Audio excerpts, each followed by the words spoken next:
تتزوج بنية ما دارسة يشكوا بيها. لا دارس.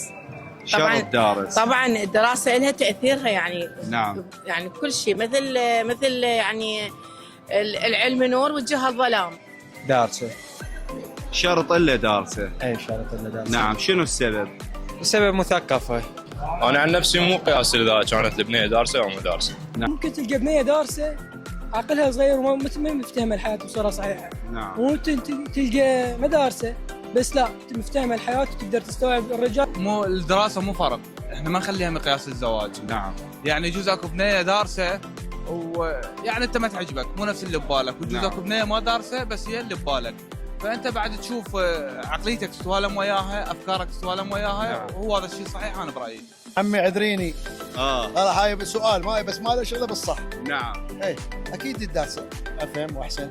وانتم اصدقائي الشباب والبنات تتزوجون شخص ما دارس؟ اكتبوا لنا بالتعليقات وشكرا لكم.